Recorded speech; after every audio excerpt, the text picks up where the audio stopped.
All right, this is my Judaism presentation. I did it on the Hasidic movement. I think many of you guys probably know it. I think for a lot of people, there's kind of a misconception about Hasidism and just Orthodox Judaism. And I think I had a lot of misconceptions, so I kind of chose to do my project on just following this kind of Hasidic movement throughout history, from its creation through kind of its struggles and its growth through time, then recently in 21st century, decline, Holocaust, how it might have changed, and kind of where it's located. So let's go ahead and get started. The founding of Hasidic Judaism. So it was founded in 1700 by Rabbi Israel ben Eliezer in essentially what's modern day Ukraine. So just kind of like a few things about this rabbi and who he is. There's not a lot known for sure, facts about him, but what we do know is he basically grew up very poor. He was orphaned as a child, kind of raised by the community, given an education. For a while, he worked as kind of a traveling teacher, and then slowly he became what is known as Shamash Abal Shem, which was essentially just like a Kabbalistic healer. So he used mysticism to kind of quote unquote heal people. And this is where there's kind of a lot of myth built around him, which was extremely popular in the 1800s, but is not as big of a part of the religion as before. But, you know, there's stories of him healing the blind and repelling demons from people, and all this kind of mystical type of religious fanaticism around him. So yeah, he was the founder. He kind of founded this whole idea. And I believe my next slide goes into kind of what is Hasidism. So basically what Rabbi Eliezer's whole deal was, and what became this movement known as Hasidism, is just actually a breaking down of a lot of the rules that kept Judaism in place in that point. So traditional Judaism was very strict at this point in time. It was really kind of only the highly educated felt like they could practice it. There are strict rules about how you prayed, when you prayed, what type of prayers you said when. And Hasidism kind of was a movement weirdly towards more liberalism at this time, where it emphasized the personal relationship with God. It de-emphasized Jewish study and strict structures of prayer. So really what it started to do is it started to appeal to more of a mass audience that would typically be seen at this time. So for example, what I mean by like de-emphasizing prayer is like one of the things that's kind of cool about Hasidism and unique is they believed in using the whole body in prayer. So there are certain times where they felt like they were paying homage to God through dance or through other types of kind of ritualistic movement. Also, Hasidism that's kind of unique is basically it's formed around families, or what's known as courts, groups. And slowly over time, as Hasidism grew, there'd generally be kind of like one court per town. And then those courts came to be known as the name of their town. So if you look at the map in the background of this slide, like Saskov, Rovine, all these different names are actually Hasidic courts. The head of each court is known as a Rebbe, or R-E-B-B-E. I'm not too sure how to pronounce that, but essentially they're like the religious leader for these group of Hasidic Jews. And they really completely kind of control the culture and the society of them in that town. And there can be some pretty big differences from court to court as far as what rules they follow and kind of what they focus on there. So obviously it was seen as kind of a religion for a little bit more for the masses than traditional Judaism at that time. And at its height, continued to expand. More and more courts popped up throughout Europe. And its height, it ended up being roughly 1/2 of all Eastern European Jews. So it grew to be very, very large during this time. But like, all things, it slowly started to decline. At its time, it was kind of a liberal, kind of for the masses form of Judaism.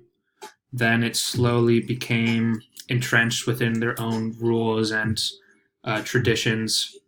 And then a new form of type of Jewish enlightenment arose. And essentially, what the Jewish enlightenment was all about was kind of breaking down the barrier that existed between Jews and the Gentile, the normal masses. So essentially, Jews always kind of had this tradition of keeping to themselves. No one else could really understand our relationship with God. We had our own language, essentially. So I actually wrote down the definition for Jewish enlightenment here. It says, and it strove for an optimal integration of the Jews in surrounding societies, including the study of native vernacular and an adoption of modern values, culture, and appearance, all combined with economic productivization. So essentially, it wanted Judaism to be able to kind of grow in a world that was changing and not be so closed off from itself. And then there's this whole battle between the Jewish Enlightenment and Hasidism, which was really kind of the dominant force of Judaism in Eastern Europe at that time.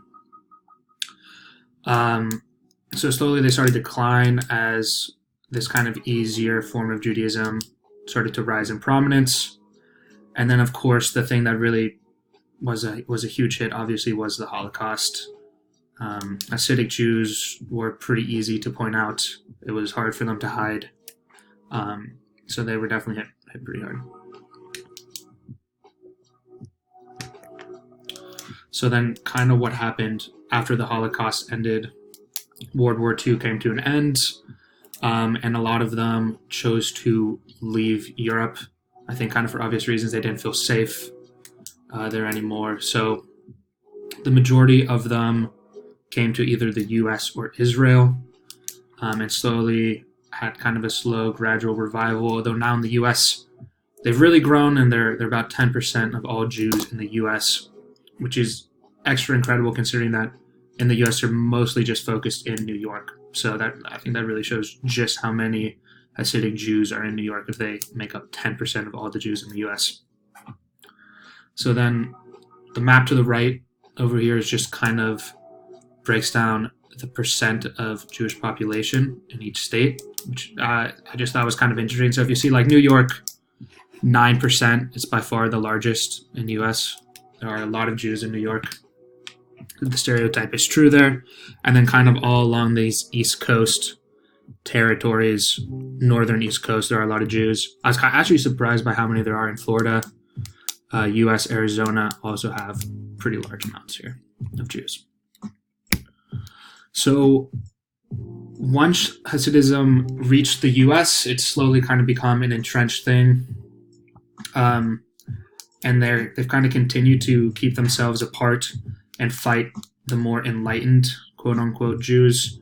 They're still very much their own kind of micro-society and culture. These are just kind of a few quick facts. I found a really interesting Pew Research study that had some really great statistics about what the modern Orthodox is. So they're focused in New York City and Brooklyn. They're a very close-knit society.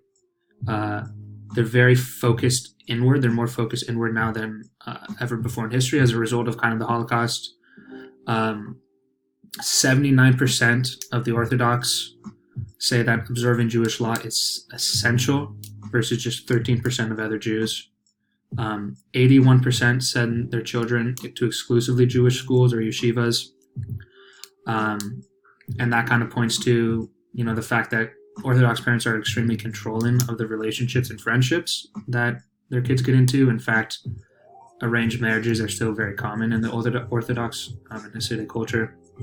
So also what's kind of interesting about Hasidism is they actually tend to be a lot poorer and less educated than the average Jew in the United States. So just 17% of them obtain college degrees. A third of them don't even obtain high school diplomas.